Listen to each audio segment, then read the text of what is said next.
कोमल अपने माता पिता के साथ गंगापुर गांव में रहती थी। वो बहुत ही शांत स्वभाव की थी।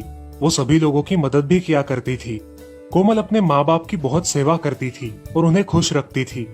वो कुछ ना कुछ काम करके अपना दिन का गुजारा कर ही लेती और इसी वजह से गांव वालों के मन में उसने एक अलग ही जगह बना ली थी। अब पूरे भारत देश में कोरोना नाम की भयंकर महामारी छा गई थी। सारे शहरों तथा गांवों में भी कोरोना के पेशेंट मिल रहे थे।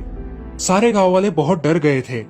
एक दिन राशन की एक दुकान पर कोमल राशन लेने गई थी। उसने देखा कि बहुत सारे लोग एक दूसरे से दूर खड़े हैं, मगर उनके चेहरे पर मास्क नहीं था। ये देखकर वो सोच में पड़ गई।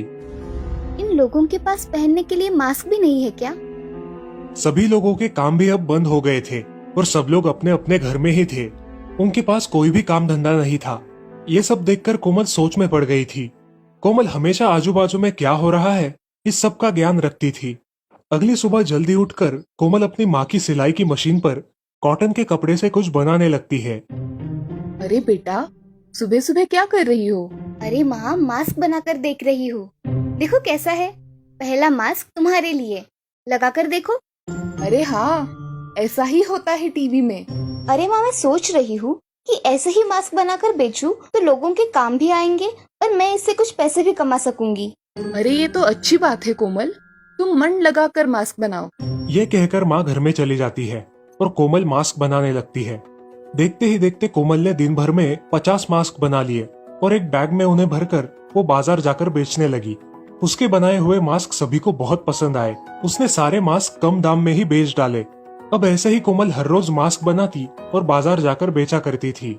ये सब देखकर उसकी पड़ोसी राधा बहुत जल रही थी। अब वो भी मास्क बनाने लगी, लेकिन उसके मास्क कोई नहीं खरीदता था क्योंकि वो बहुत महंगे थे।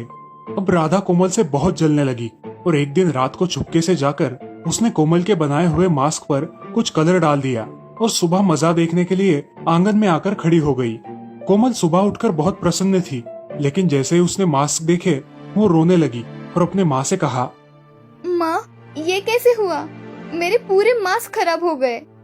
बेटी, चिंता मत करो, ये जरूर किसी की चाल है। तुम और मास्क बनाओ और बाजार जाके बेच आओ। कोमल अपना रोना बंद करके मास्क बनाने बैठ जाती है। ये देखकर राधा को बहुत गुस्सा आता है और वो अपने घर में चली जाती है। ये सब कोमल देख लेती है और समझ जाती है कि ये सब राधा की करामत है। कोमल वापस अपने मास्क बनाने में मग्न हो जाती है और किसी का द्वेष नहीं करती। कोमल का यही स्वभाव उसे तरक्की की तरफ ले जाता है। अब वो बहुत सारे मास्क बनाकर बेचने लगी। उसके पास मास्क के ऑर्डर्स अब शहरों में से आने लगे।